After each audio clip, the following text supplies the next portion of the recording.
নমস্কাৰ সকলোকে স্বাগতম জনালোঁ মোৰ অন্য এটি ভিডিঅ'লৈ। আজি 14 ফেব্ৰুৱাৰী ভেলেণ্টাইন্স ডে। প্ৰেমৰ দিন হিচাপে আজি গোটেই পৃথিৱীতে এই দিনটো উদযাপিত হৈছে। কিন্তু এই ভেলেণ্টাইন্স ডেৰ অন্তৰালত লুকাই আছে এক অজানা ইতিহাস, এক ৰক্তাক্ত ইতিহাস। আহকচোন জানো আমি আজি সেই ইতিহাস সম্পৰ্কে। ঘটনাটো ঘটিছিল 270 খ্ৰীষ্টাব্দত। সেই সময়ত ৰোম পৃথিৱীৰ সকলোতকৈ শক্তিশালী সাম্ৰাজ্য আছিল। ৰোমত ৰজা দ্বিতীয় ক্ল'ৰিয়াছে শাসন কৰিছিল, যি এজন আছিল নিৰ্দয় আৰু অত্যাচাৰী ৰজা।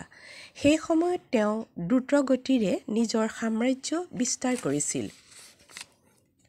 এবাৰ ক্ল'ৰিয়াছে তেওঁৰ সাম্ৰাজ্যত এটি সমীক্ষা চলালে আৰু ফলাফলত গম পালে যে অবিবাহিত পুৰুষসকল বিবাহিত পুৰুষতকৈ অধিক শক্তিশালী। আৰু তেতিয়াই ক্ল'ৰিয়াছে নিৰ্দেশ দিলে যে তেওঁৰ সাম্ৰাজ্যৰ কোনো যুৱকে আৰু বিবাহ কৰিব নোৱাৰিব।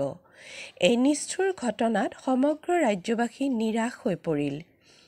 সেই সময়ত ৰোমত এজন খ্ৰীষ্টান পাদুৰী বসবাস কৰিছিল। তেওঁৰ নাম আছিল ছেইণ্ট ভেলেণ্টাইন। ৰজা ক্ল'ৰিয়াছৰ এই ঘোষণা ছেইণ্ট ভেলেণ্টাইন্সৰ পচন্দ নহ'ল। তেওঁ ৰজাৰ এই আদেশৰ বিৰোধ কৰে আৰু দেশৰ যুৱকসকলক বিবাহ কৰাৰ বাবে উৎসাহিত কৰে।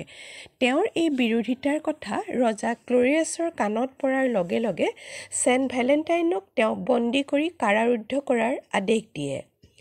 ছেইণ্ট ভেলেণ্টাইন যি কাৰাগাৰত বন্দী আছিল, সেই জেইলাৰৰ এজনী অন্ধ কন্যা আছিল।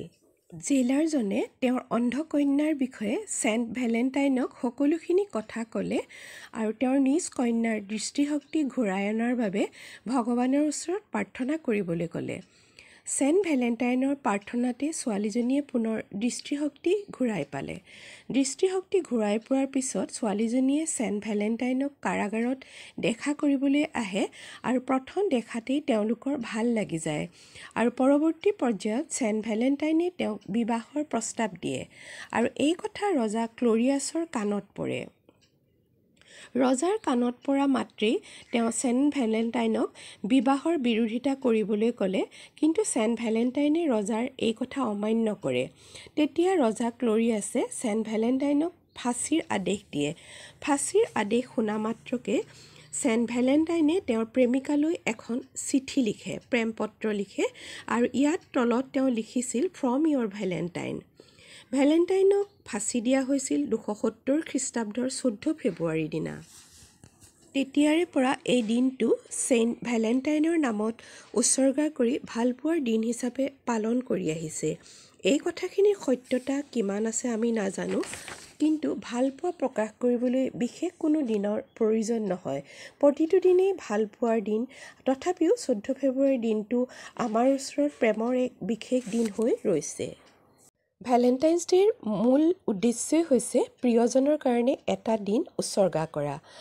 এই দিনটো কেৱল স্বামী স্ত্ৰী বা প্ৰেমিক প্ৰেমিকাৰ মাজতে আবদ্ধ নাথাকি আমাৰ জীৱনত গুৰুত্বপূৰ্ণ ভূমিকা পালন কৰি অহা সকলোৰে বাবে আমি ভালপোৱা প্ৰকাশ কৰিব পাৰোঁ। Happy Valentine's day.